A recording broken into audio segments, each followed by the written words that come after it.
lui nous nous courbons pour élever son nom.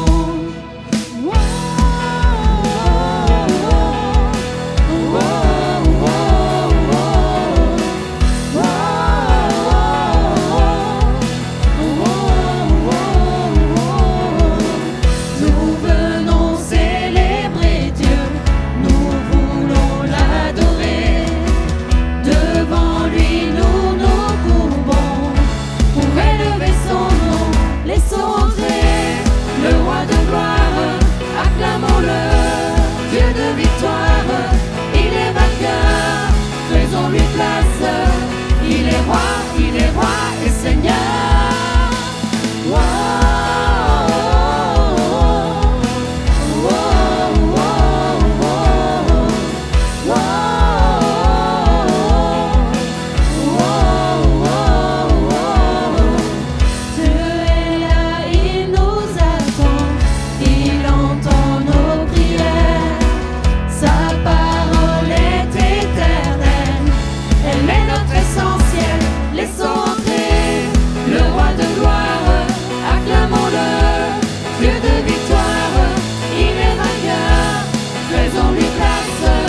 Il est roi et Seigneur, laissons entrer le roi de gloire, acclamons-le, Dieu de victoire, il est vainqueur, faisons-lui place. Il est roi et Seigneur. Bonjour Bethel, bienvenue ce matin et encore une fois nous voulons louer le Seigneur ensemble, que nous puissions nous réjouir ensemble. Ce chant est magnifique et il nous dit venons célébrer Dieu, nous voulons l'adorer et laissons entrer le roi de gloire. Faisons-lui place, que chacun de nous dans nos foyers aujourd'hui ce matin, nous puissions faire place à notre roi. Il est notre roi, que nous puissions le proclamer ensemble, qu'il soit honoré par nos louanges, par la disposition de nos cœurs, que vraiment nous puissions lui rendre toute la gloire qui lui est due. Accueillons notre Dieu, il est le merveilleux, glorieux, majestueux. Accueillons notre Dieu, il est le merveilleux, glorieux, majestueux. Accueillons notre Dieu, il est le merveilleux, glorieux, majestueux. Accueillons notre Dieu, il est le merveilleux, glorieux, majestueux. Laissons entrer le roi de gloire, acclamons-le, Dieu de victoire, il est vainqueur, faisons-lui place. Il est roi et Seigneur, laissons entrer le roi de gloire, acclamons-le, Dieu de victoire, il est vainqueur, faisons-lui place. Il est roi et Seigneur.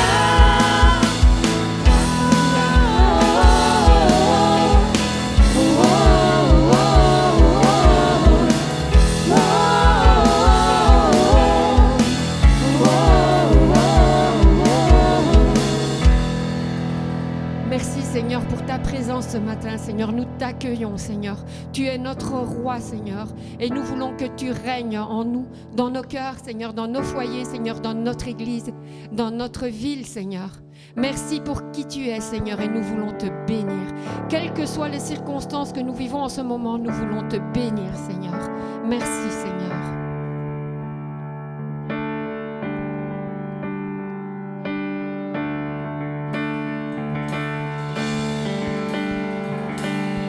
Jésus, merci Jésus.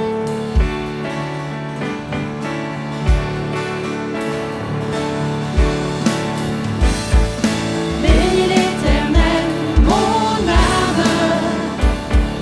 Bénis l'Éternel, mon âme. Sois émerveillé, sa fidélité.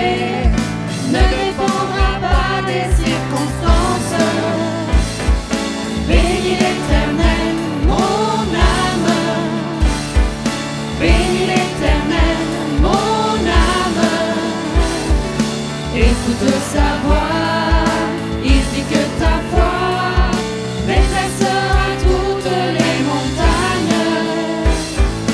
Bénis l'Éternel, ô mon âme, quand tout s'effondre, sombre, je sais que tu es là et que n'importe si les portes se ferment sur mes pas, je suis en marche sur l'arche de ton amour pour moi. Jésus, tu es roi et j'avance à ta suite. Bénis l'Éternel, mon âme. Bénis l'Éternel, mon âme. Sois émerveillé, sa fidélité ne dépendra pas des circonstances. Bénis l'Éternel, mon âme. Bénis l'Éternel, mon âme. Écoute sa voix, il dit que ta foi dépassera toutes les montagnes. Bénis l'Éternel, ô mon âme, quand tout s'effondre, sombre, je sais que tu es là et que m'importe si les portes se ferment sur mes pas, je suis en marche sur l'arche de ton amour pour moi. Jésus, tu es roi et j'avance à ta suite. Bénis l'Éternel, mon âme. Bénis l'Éternel, mon âme. Sois émerveillé, sa fidélité ne dépendra pas des circonstances. Bénis l'Éternel, mon âme. Bénis l'Éternel, mon âme. Écoute sa voix, il dit que ta foi dépassera toutes les montagnes. Bénis l'Éternel, ô mon âme. Bénis l'Éternel, ô mon âme. Bénis l'Éternel, ô mon âme. Que nous puissions nous émerveiller ce matin devant le Seigneur, devant l'amour qu'il a eu pour nous, devant sa création, devant tout ce qu'il fait, ce qu'il a fait, tout ce qu'il fera encore pour nous. Nous avons un grand Dieu. Que nous puissions le réaliser ce matin et que, oui, nous puissions nous émerveiller.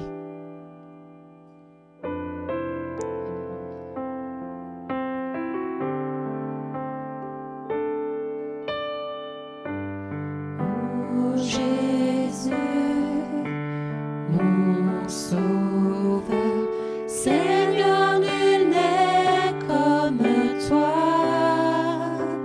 Jour après jour, je te louerai, car ton amour est merveilleux.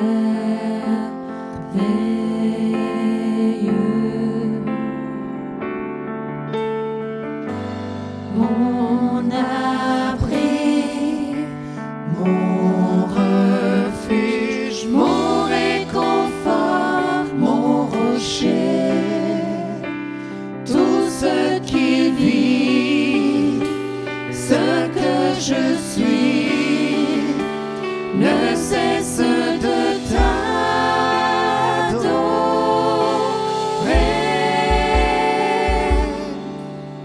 Chante au Seigneur, crie de joie, terre entière. À Dieu la gloire, la puissance et l'honneur. Les monts s'inclinent et les flots rugissent à l'écho de ton nom. Je vois tes œuvres et mon cœur crie de joie. Je t'aimerai, je tiendrai par la foi. Rien ne pourrait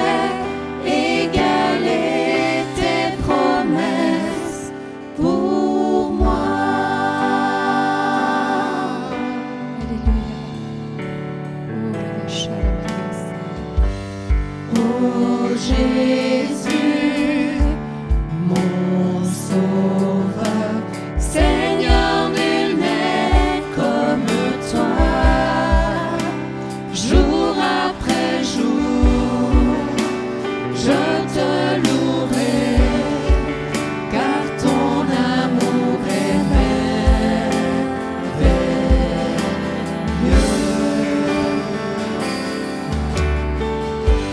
Mon abri, mon refuge, mon réconfort, mon rocher, tout ce qui vit, ce que je suis, ne cesse de t'adorer.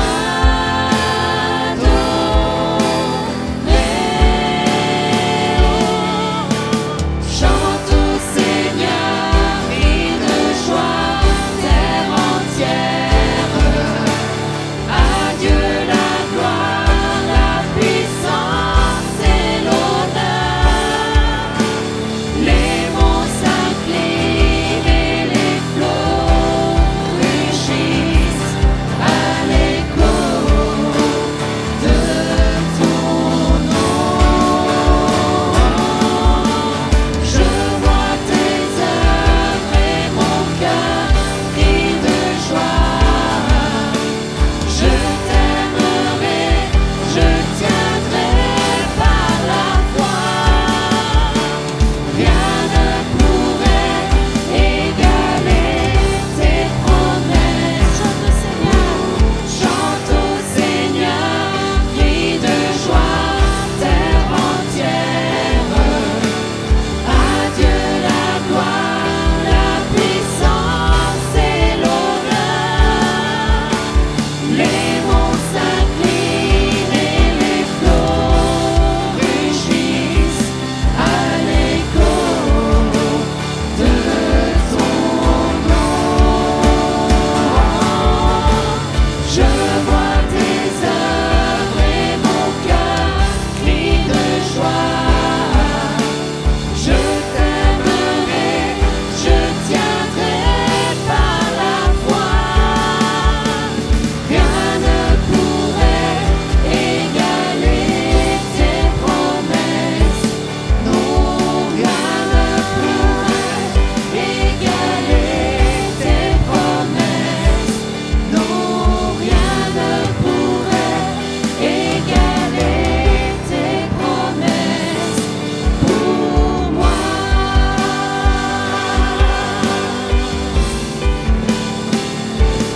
Oh Dieu,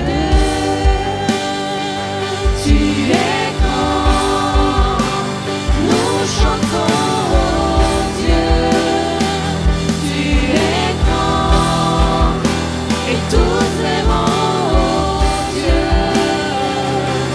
combien tu es grand.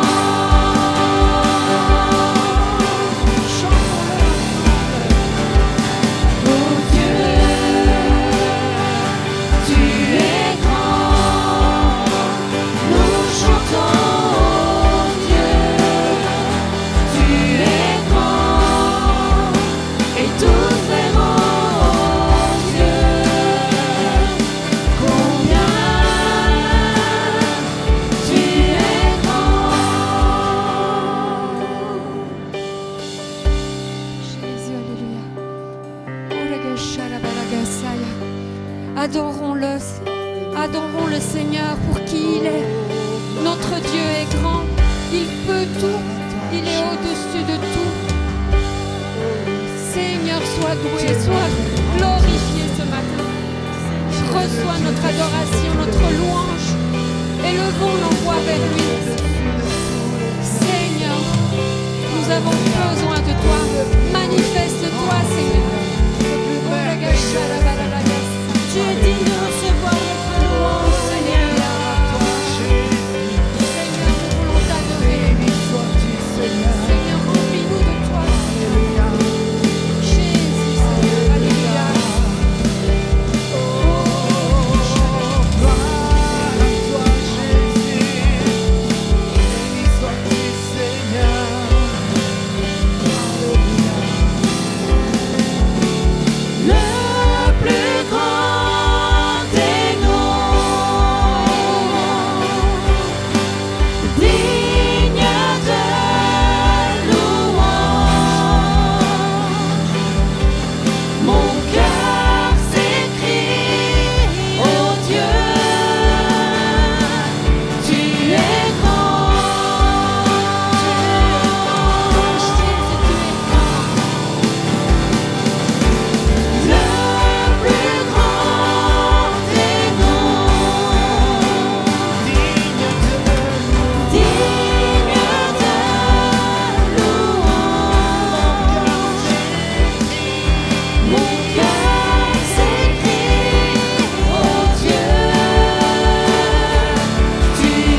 Arrêtons de le mettre dans une boîte. Alléluia. Dieu est au-dessus de tout, de toutes choses. Alléluia.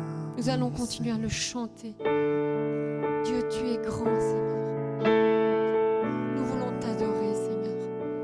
Nous voulons te contempler. Jésus, alléluia. Tu es grand, Seigneur. Tu es grand, Seigneur. Tu es grand, Seigneur.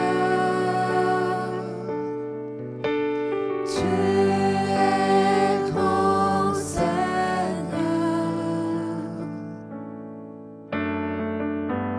Magnifique, digne de louange. Tu es grand, Seigneur. Magnifique, digne de louange. Tu es grand, Seigneur. Tu es grand, Seigneur. Tu es grand, Seigneur. Tu es grand, Seigneur. Tu es grand, Seigneur. Magnifique, digne de louange. Tu es grand, Seigneur.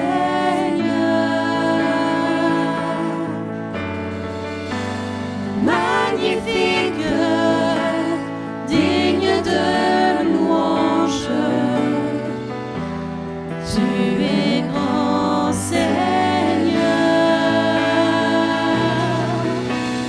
Tu es grand, Seigneur. Tu es grand, Seigneur. Tu es grand, Seigneur. Oui, tu es grand, Seigneur. Tu es grand, Seigneur. Magnifique, digne de louange. Tu es grand, Seigneur. Magnifique, digne de louange. Tu es grand, Seigneur.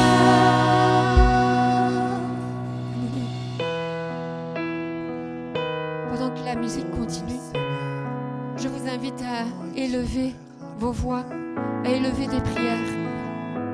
Vous pouvez aussi les écrire là sur le groupe pour que nous puissions partager, que nous puissions déposer nos fardeaux.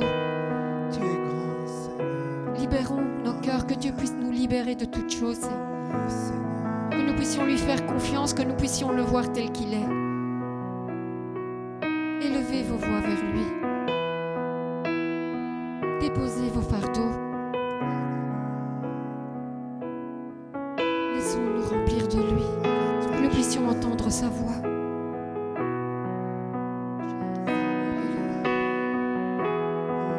Tu es grand, Seigneur. Tu es grand, Seigneur. Magnifique.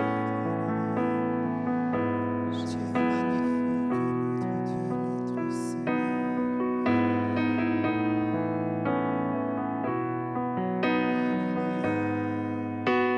Oh, gloire à toi, Jésus.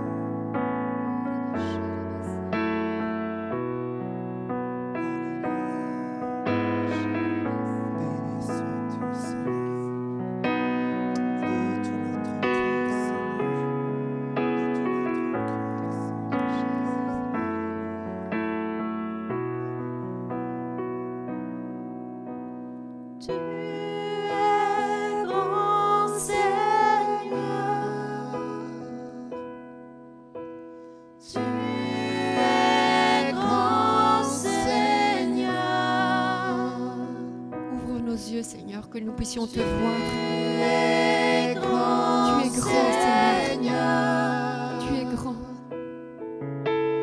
Tu es grand, Seigneur. Bénis Bethel, bénis notre Église. Jésus, alléluia. Gloire à toi, Jésus. Alléluia. Oh, le nom de Jésus. Ora gashara makasa. Gloire à toi, Merci pour qui tu es, Seigneur. Alléluia.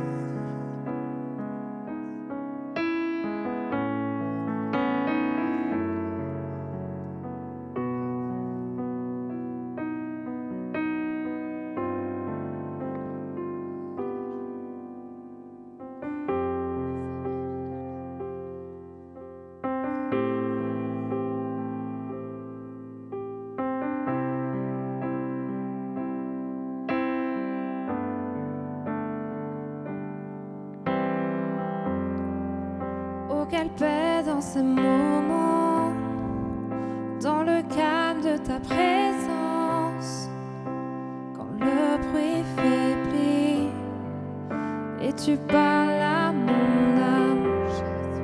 Tu as toute mon attention, fais-moi entendre ta voix, je ne veux rien manquer.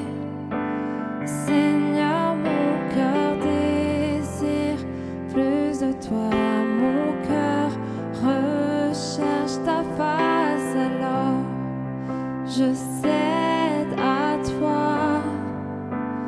Tout en moi est ému par ton amour, captivé par qui tu es. Conduis-moi à te connaître plus encore. Je veux m'approcher de toi, laisser mes peurs derrière moi. Seigneur, viens toucher ma vie à nouveau. Oh, oh, oh, oh,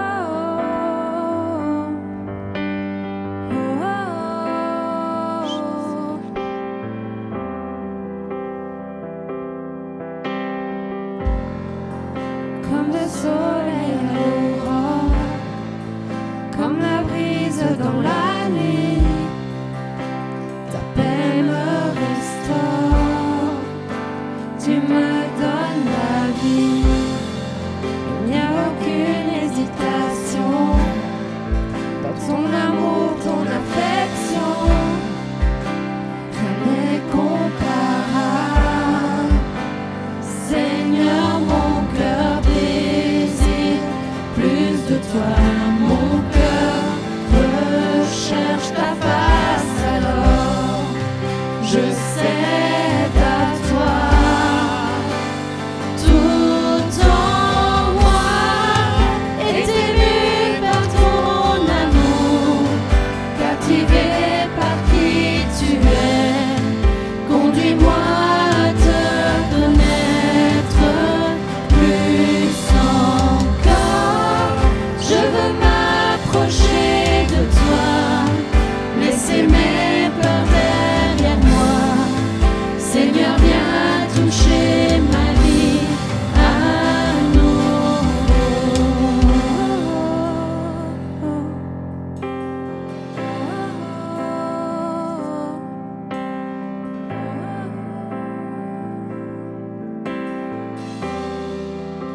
À toi j'ouvre mon cœur, Seigneur.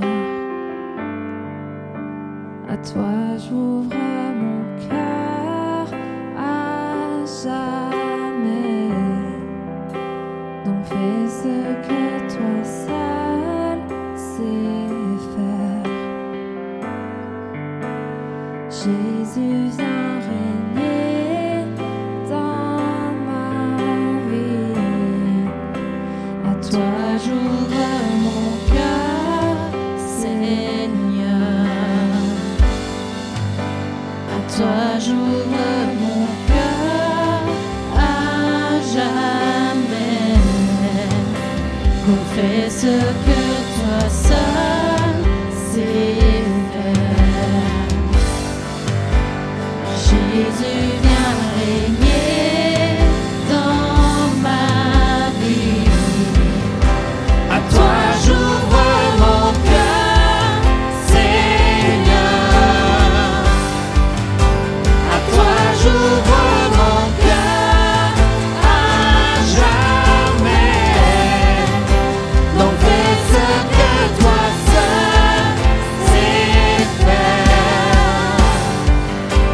Jésus, viens régner dans ma vie.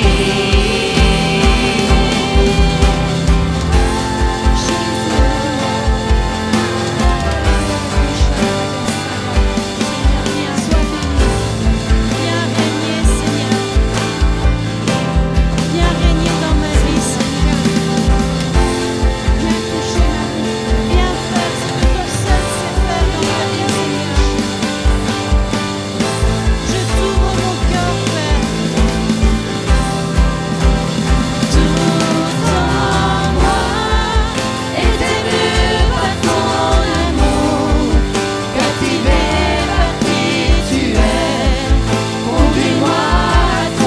Conduis-moi à te connaître plus encore. Je veux m'approcher de toi, laisser mes peurs derrière moi. Seigneur, viens toucher ma vie à nouveau. Est ému par ton amour, captivé par qui tu es. Conduis-moi à te connaître plus encore. Je veux m'approcher de toi, laisser mes peurs derrière moi. Seigneur, viens toucher ma vie à nouveau. Oui, Seigneur, viens toucher nos vies à nouveau.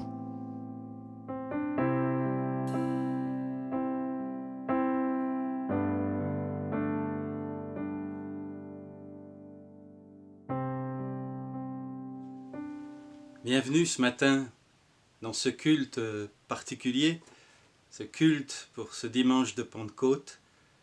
C'est un culte que j'affectionne particulièrement parce que nous approchons de cet ami, de ce consolateur, de celui qui nous permet de vivre notre vie chrétienne.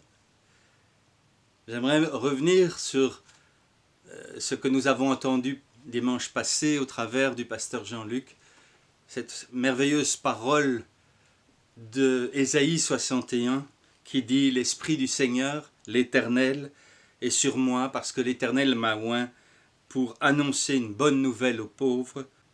Il m'a envoyé pour guérir ceux qui ont le cœur brisé, pour proclamer aux déportés la liberté et aux prisonniers la délivrance, pour proclamer une année de grâce de la part de l'Éternel. Ils reconstruiront sur d'anciennes ruines. » Nous sommes à la veille de reprendre nos cultes et il est important de nous préparer pour que nous puissions rentrer et vivre pleinement la réalité de l'Église aujourd'hui au milieu de nous. C'est étonnant, en lisant ma Bible, je me suis dit, tiens, Noé, dans son arche, il est resté à peu près une année dans l'arche avant de pouvoir sortir. Ce n'est peut-être pas pour rien que Dieu nous a fait passer par ce chemin-là. Ce n'était certes pas ce que nous aurions choisi, mais Dieu avait un objectif. Et Dieu désire que nous puissions descendre de l'arche et reprendre la vie, mais surtout pas reprendre la vie comme avant.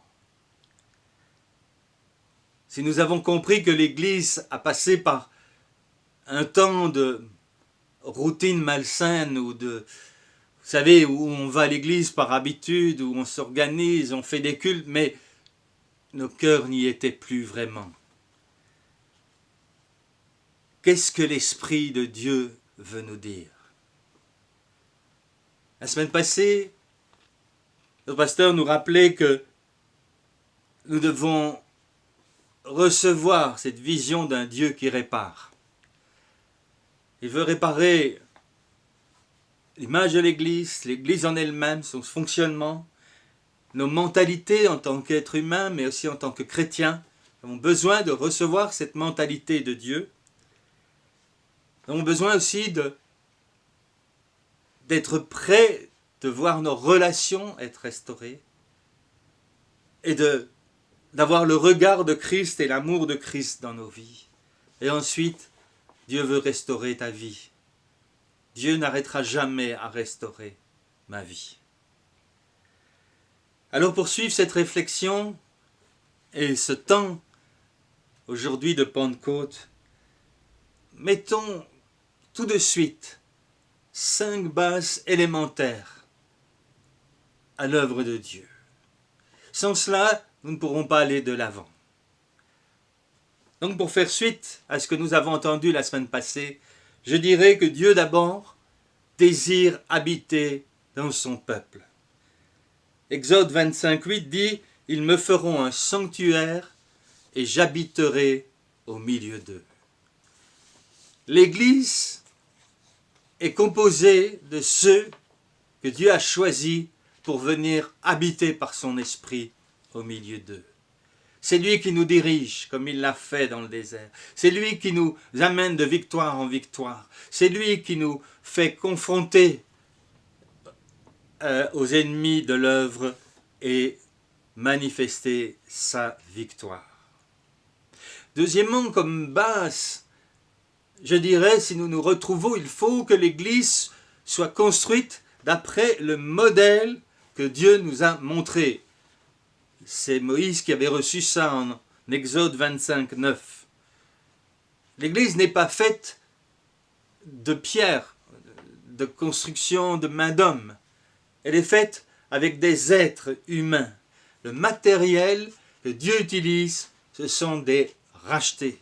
Des êtres qui vivaient pour eux, qui maintenant vivent pour Jésus-Christ, qui ont une espérance vivante dans les promesses de Dieu. Vous êtes le temple de Dieu et l'Esprit de Dieu habite en vous. 1 Corinthiens 3:16. Le ciment qui maintient les pierres ensemble, c'est l'Esprit de Dieu. Efforcez-vous de conserver l'unité de l'Esprit par le lien de la paix, nous dit Éphésiens 4:3. Nous ne pouvons pas construire l'Église autrement que par l'œuvre de l'Esprit dans nos vies. Une œuvre formelle, une œuvre réelle, une œuvre indispensable. Tout ce qui se fera autrement ne durera pas et le vent et l'usure du temps va les effacer. Et puis le dernier, j'allais dire pilier, élément de base, c'est seul le Saint-Esprit est le garant de l'expansion de l'Église. Vous recevrez une puissance et vous serez mes témoins, dira Jésus en Acte 1:8. Oui, nous avons besoin du Saint-Esprit parce que c'est lui qui va faire que le Seigneur ajoutera chaque jour ceux qui étaient sauvés. Acte 2:47. Mais comment Dieu peut-il opérer tout cela? Comment peut-il pleinement accomplir son projet au travers de nous? Il nous faut un miracle. Il faut une intervention miraculeuse de Dieu. Et en ce jour de Pentecôte, je dirais, il nous faut la plénitude du Saint-Esprit. Revenons au projet de Dieu.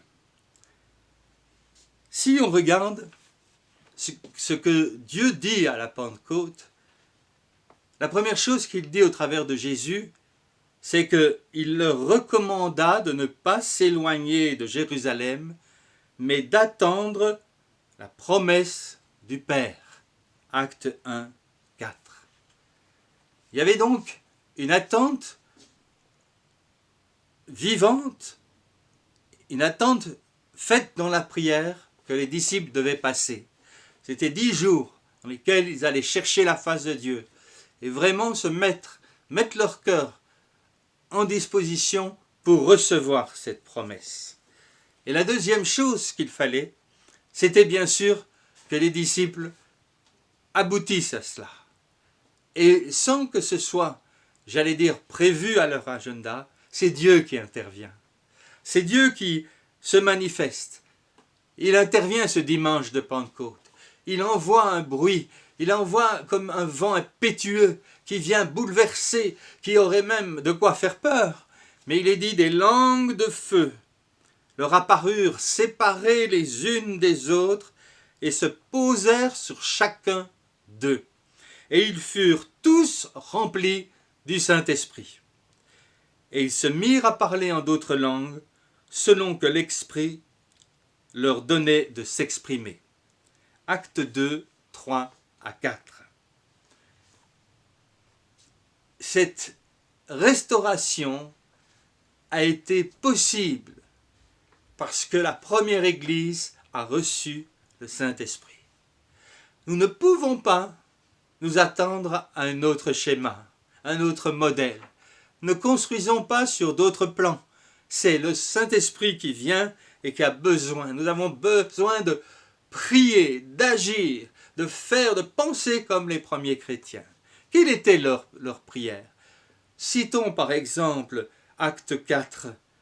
Lorsqu'ils sont confrontés à la première persécution, ils se retrouvent pour prier et disent « Maintenant, Seigneur, vois leurs menaces et donne à tes serviteurs d'annoncer ta parole avec une pleine assurance, en étendant ta main pour qu'ils se fassent des guérisons, des miracles et des prodiges, par le nom de ton saint serviteur Jésus. » Quand ils eurent prié, le lieu où ils étaient assemblés trembla, et ils furent tous remplis du Saint-Esprit, et ils annonçaient la parole de Dieu avec assurance.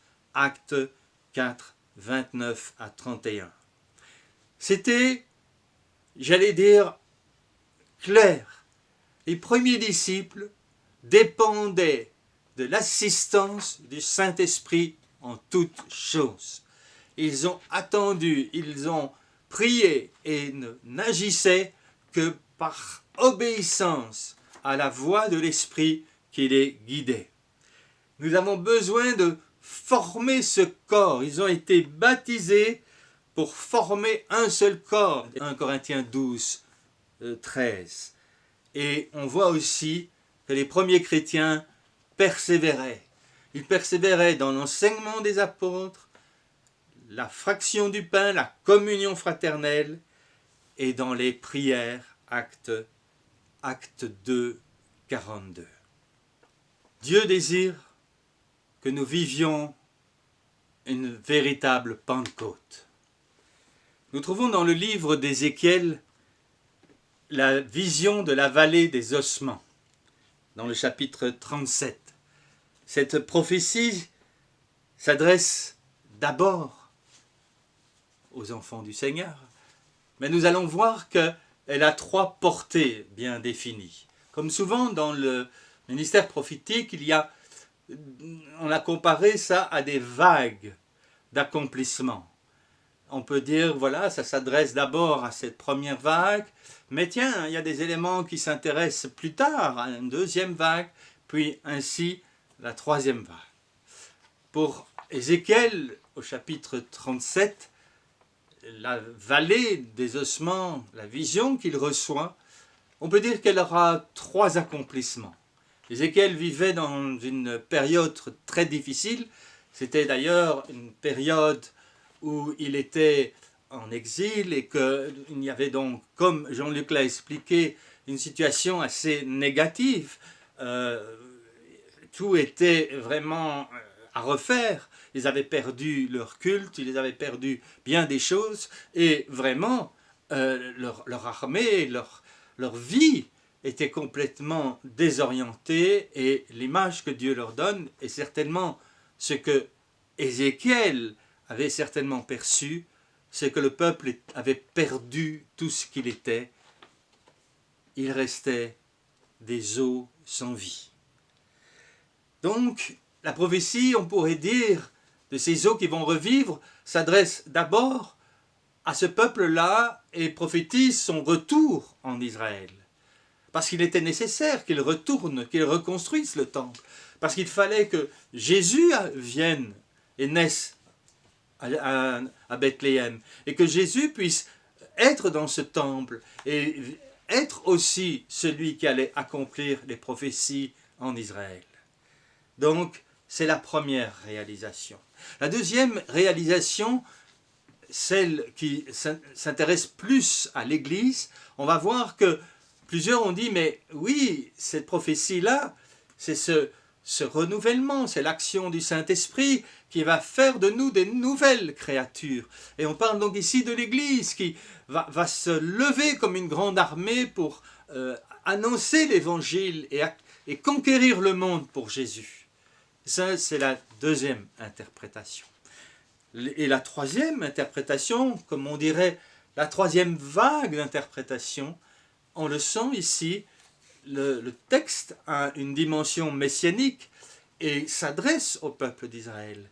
Et donc, il est clair qu'à la fin des temps, il est dit que Israël va se convertir et sera sauvé. Il va reconnaître celui qu'ils ont percé, ils vont se repentir, et à ce moment-là, Dieu va ressusciter son peuple comme jamais auparavant, va l'habiter de son esprit, va lui redonner vie, et va être un facteur extraordinaire pour un temps de visitation qui se rapproche de la fin. Oui, en effet, cette promesse que Dieu va faire au travers d'Ézéchiel, elle parle de l'œuvre du Saint-Esprit dans la vie du peuple de Dieu. Quelle merveilleuse image d'une restauration. Et parce que sans l'action de l'Esprit, ni l'Église, ni les chrétiens ne connaissent grand-chose. Tous sont voués à l'échec. L'échec de nos œuvres, l'échec de notre propre force, de nos incapacités, de nos faire semblant. La chair est inimitié et ne pourra jamais faire l'œuvre que l'Esprit peut faire. Mais je vous propose de lire la vision que Dieu va donner à Ézéchiel. La main de l'Éternel se posa sur moi, et l'Éternel m'amena par son esprit et me déposa au milieu d'une vallée pleine d'ossements. Il me demanda, « Fils d'homme, crois-tu que ces ossements revivront ?» Je répondis, « Seigneur, toi seul, Éternel, tu le sais. » Verset 7, « J'ai prophétisé conformément à l'ordre que j'avais reçu. Alors que je prophétisais, il y eut un bruit, un mouvement s'est produit et les os se sont rapprochés les uns des autres. J'ai regardé et j'ai vu qu'il leur apparaissait des nerfs. La chair a commencé à pousser et la peau les a recouverts en dernier. Mais il n'y avait pas d'esprit en eux. Il m'a dit, prophétise à l'intention de l'esprit. Prophétise, fils de l'homme. Tu annonceras l'esprit. Voici ce que dit le Seigneur l'Éternel. Esprit, viens des quatre vents, souffle sur ces morts et qu'ils revivent. Et j'ai prophétisé conformément à l'ordre qu'il m'avait donné. Alors l'Esprit est entré en eux et ils ont repris vie, puis ils se sont tenus sur leurs pieds. C'était une armée nombreuse, très nombreuse. Ézéchiel 7, 1, 3, 7 à 10. Revenons sur ce passage. Dieu donne à Ézéchiel une vision. Il est là, il est parmi ses ossements. Et certainement que Dieu met l'accent sur l'échec total de l'histoire du peuple d'Israël. Nous ne connaissons peut-être pas un échec total, mais nous connaissons aussi des périodes dans l'histoire de l'Église où Dieu a besoin de nous restaurer, de nous redonner la vision d'une Église telle que lui la veut. Je ne cache pas que je suis parfois déçu en voyant le spectacle que donnent certaines églises. on veut toujours plus, on veut de grandes émissions, on veut des choses comme cela, mais qu'est-ce qui se passe? Est-ce que cela amène les chrétiens à dépendre du Saint-Esprit et à être des témoins là où ils sont? La question que Dieu pose à Ézéchiel, c'est une question directe. Dis-moi, Ézéchiel, ces ossements pourront-ils revivre? En posant cette question, Dieu interpelle Ézéchiel. Il veut une réponse. Et ce matin, sur ce jour de Pentecôte, Dieu te pose cette question. Il veut que tu viennes à lui dans un dialogue, dans une perspective. Oui, il y a des choses qui ne vont pas. Comment est-ce que ça peut aller mieux? Comment la restauration, comment la vie peut-elle revenir? Ézéchiel ne sait pas trop comment répondre. Il ne sait pas, il répond, Seigneur, toi seul le sais. Parce que derrière cette question, bien sûr, il sait qu'il y a un constat d'échec, mais aussi une exclusion de toute possibilité humaine. Il faut un miracle, je vous l'ai dit. Ézéchiel le sait. Et c'est ce que Dieu va lui faire découvrir. Regardons cela petit à petit. La première chose qu'on peut dire, c'est que la vie était absente. On parlait de Dieu, on chantait, on priait, mais Dieu, est-ce que la vie se manifestait-elle? Est-ce que les morts revenaient à la vie? C'était la situation d'Ézéchiel. C'est parfois la nôtre aussi. Et c'est pour ça que c'est important de retrouver une attente différente et de nous attendre pour l'ouverture de nos églises à une intervention plus directe de la part du Saint-Esprit. Cela fait la 2e année que je prêche pour Pentecôte. La dernière fois, c'était à Anderlecht où nous étions tous ensemble pour entendre le message. J'avais un feu, je trouvais que c'était super de prêcher à Pentecôte, mais cette année, je me suis dit, mais quand même, il y a quelque chose qui manque, c'est d'être ensemble, c'est de pouvoir prier, c'est de pouvoir nous attendre au Saint-Esprit, c'est de pouvoir prendre ces moments où Dieu intervient, où Dieu change des vies, où nous pouvons voir l'œuvre de Dieu en action. Est-ce que Dieu agit vraiment? Ces derniers jours, je suis fort frappé par la notion d'espérance. L'espérance qui, selon certains, est un petit peu comme la lumière au bout du tunnel, vous savez. Si vous n'avez plus d'espérance, c'est que vous êtes arrêté, vous ne savez plus où aller, c'est la ruine, c'est fini. Mais lorsque, et nous l'avons vécu à certains camps, nous sommes rentrés dans des tunnels, lorsque nous voyions la fin du tunnel, une joie nouvelle nous habitait, un dynamisme, nos pas s'accéléraient, notre crainte disparaissait. Nous n'avions plus peur de marcher sur les vers ou les bêtes qui faisaient cric, ou peut-être même de rencontrer un rat. J'en ai pas souvent rencontré. Mais nous avions peur, nous ne savions pas. L'espérance qui se rallume, l'attente qui devient vivante, c'est celle qui nous redonne la force et le dynamisme pour aller de l'avant. Et nous savons que le jour vient où nous sortirons du tunnel. Dieu désire agir de même avec nous. Il désire nous voir, avoir une attente de nous retrouver ensemble. Et c'est cette attente que les disciples avaient à la Pentecôte. Ce n'était pas une attente, on verra bien comment maintenant ça va se passer. Ils savaient que le Saint-Esprit allait venir. Et puis, tout d'un coup, un bruit se fait entendre. Comme lors de la Pentecôte. Assez étonnant, non? Un bruit qui pourrait effrayer, n'est-ce pas? Un vent, une tempête. Je sais, puisque cette semaine, j'étais dehors le jour de l'orage, Et j'ai commencé à compter les secondes. Et la première fois, c'était 5 secondes. Je me suis dit, j'ai encore le temps de faire les 50 mètres pour rentrer à la maison. Mais quand il y a eu un coup très rapide et que j'ai compté 3 secondes, je me suis vite empressé de rentrer. Il ne pleuvait pas, mais quelques secondes plus tard, la pluie est descendue. Oui, Dieu fait un bruit qui annonce que quelque chose va se passer. Oh, j'aimerais que vos téléviseurs bougent. J'aimerais qu'il y ait quelque chose que Dieu vous montre, que vous puissiez discerner qu'il y a un bruit qui annonce la venue d'une pluie et que Dieu est toujours à l'action aujourd'hui.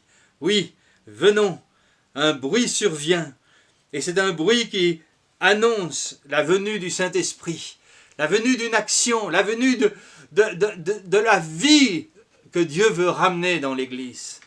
Oh, que le Seigneur nous donne cette joie de revoir cela. J'ai été aussi étonné de voir que ensuite, c'est pas tout de suite que l'Esprit vient. Il y a cette progression, il y a d'abord les nerfs qui sont ajoutés, puis toute la masse musculaire et les tendons, et ensuite, j'allais dire la peau qui va recouvrir le tout.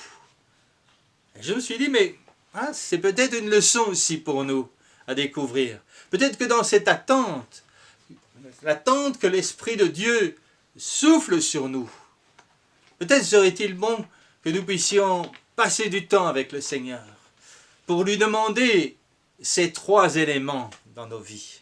Le premier élément, c'est relatif au système nerveux, c'est d'avoir la sensibilité, les sentiments qui étaient en Jésus-Christ. D'avoir en nous cette compassion que Dieu veut nous donner.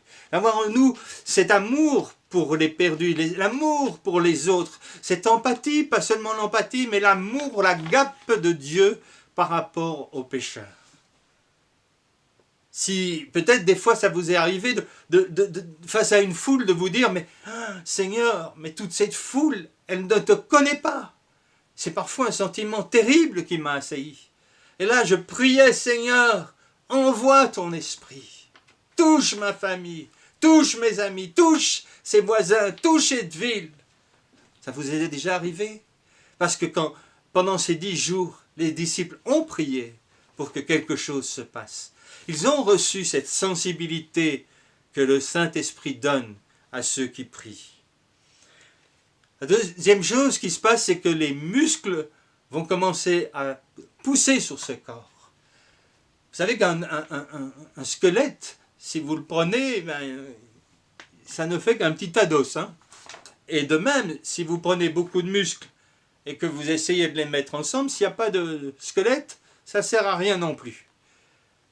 Mais les muscles qui entourent les os, qui mettent les tendons, rendent ce corps capable de mouvement, capable d'obéissance à la voix du Seigneur. La foi n'est pas seulement une question de notre cœur ou de notre intelligence, c'est aussi une question d'obéir, d'aller, d'agir selon ce que Dieu nous dit et ce que l'Esprit nous conduit. Et puis, le troisième élément de la peau, tout de suite, j'ai pensé à la peau comme une protection. Nous avons besoin d'être protégés, nous avons besoin d'être recouverts de cette peau.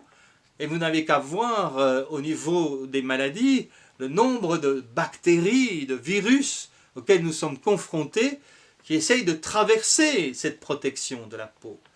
Elle est là, mais elle ne suffit peut-être pas pour toutes les maladies. C'est peut-être pour ça qu'on doit porter un masque ces jours-ci. Mais la peau est importante, et Dieu veut nous équiper, Dieu veut nous donner l'armure nécessaire, la protection nécessaire, en étant en Christ, en étant dans l'Église, protégés les uns les autres par notre foi et notre vie en commun. Et là alors vient le miracle. Alors là, il demande à Ézéchiel de prophétiser. Dis à l'Esprit de venir, viens, souffle, viens mettre la vie. Je vous ai dit qu'on trouve 3 fois l'expression. Et ici, c'est vraiment le prophète qui déclame, qui proclame sur ces eaux l'arrivée du Saint-Esprit et de la vie. Oui, nous pouvons vivre cela. L'Esprit est un esprit de vie qui ramène la vie là où il y a des eaux secs, des eaux qui sont devenues sans vie, qui sont plus que poussière. Quelle beauté de voir l'œuvre de Dieu aujourd'hui dans l'Église d'aujourd'hui. Merci Seigneur pour la beauté de ton Église qui grandit. Et ils formèrent une grande armée, ils se sont tenus sur leurs pieds, c'était une armée nombreuse, très nombreuse. Est-ce que tu peux voir l'Église lorsque nous allons nous retrouver? Ce sera le premier rassemblement au quartier général de l'armée de l'Éternel. Nous allons aller là pour le louer, pour le célébrer, aller là pour écouter sa parole, sa pensée et marcher selon ce qu'il nous dit. Oui, nous avons besoin, pour former cette armée, de la vie de l'Esprit qui nous ramène là où nous avons besoin d'être.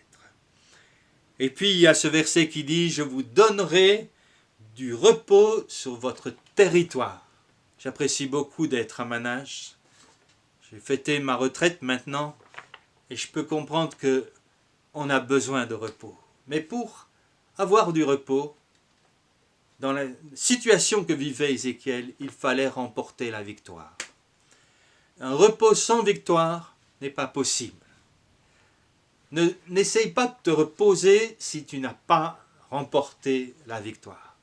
Et si Dieu dit cela, c'est parce que en Jésus, nous avons déjà la victoire. Beaucoup de chrétiens font des combats spirituels sans fin, mais notre combat spirituel doit se baser sur le fait que la victoire a été remportée une fois pour toutes par Jésus sur la croix. Nous avons besoin que ce soit la base même de notre prière. Et le combat spirituel sera de proclamer cette victoire pour que nos mentalités, nos pensées, ce que nous ressentons soit comme dirigé et mis à l'obéissance de Jésus comme nous l'avons entendu lors de la prédication de notre sœur Nancy. Oui, nos ennemis sont vaincus. J'ai connu une période dans ma vie où je combattais. Et puis j'avais des troubles, je me disais, mais Seigneur, je veux encore combattre. Et le Seigneur m'a fait comprendre. Il m'a dit, stop Albert, je vais te donner du repos. Et j'ai compris là, au travers de ça, que Jésus avait tout remporté pour moi. Et que ce n'était pas mes efforts qui allaient changer quoi que ce soit à l'œuvre de la rédemption qui a été accomplie par Jésus. Il nous a libérés, il nous a rachetés, il nous a fait sortir de l'esclavage, il nous a libérés, rachetés un grand prix pour que nous puissions, comme le Fils prodigue, revêtir notre nouveau vêtement et célébrer la fête. Nous voilà arrivés à la fin de mon message. J'aimerais que nous puissions avoir une espérance vivante, une attente des choses que Dieu veut faire dans l'Église. Que nous ne revenions pas ensemble en disant « faisons comme avant », mais que nous puissions nous attendre à la vie du Saint-Esprit, à sa vie, de sa présence manifeste au milieu de nous, qui change la donne. Oui, il reste des combats. Et c'est en nous conduisant par son esprit que ces combats vont trouver leur solution. Et nous allons pouvoir vivre ce que Dieu veut. Priez, priez, prions ensemble pour que Dieu nous amène pleinement dans cette restauration. Prenons du temps dans la prière et dans cette remise en question profonde de notre engagement à vivre l'Évangile aujourd'hui, tout l'Évangile. Ne soyons pas seulement des spectateurs qui venons pour prendre ce qui nous arrange, mais engageons-nous dans le projet de Dieu pour notre communauté. Prions. Seigneur, je veux vraiment te demander ta grâce pour que les uns et les autres, nous puissions être des instruments pour toi. Seigneur, nous voulons te confesser que, comme Ézéchiel, Seigneur, par nous-mêmes, il n'y a que des eaux et la vie ne peut pas se produire. Nous avons besoin d'un miracle pour retrouver cette image, ce vécu de la première Église. Notre Église a vu le jour dans la prière et l'attente de ton intervention par les miracles, les guérisons, les baptêmes du Saint-Esprit. Nous voulons, Seigneur, nous aussi, nous attendre à continuer à vivre cette dimension de l'Esprit en nous retrouvant ensemble. Merci, Seigneur, de ne pas avoir un point final, on a fêté Pentecôte aujourd'hui, mais que nous puissions fêter ces choses jour après jour, et dans l'attente de ton intervention et d'une visitation de l'Esprit de Dieu. Dans le nom de Jésus. Amen.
Coucou les enfants, j'espère que vous allez bien. Alors aujourd'hui, on se retrouve pour une nouvelle leçon d'école du dimanche.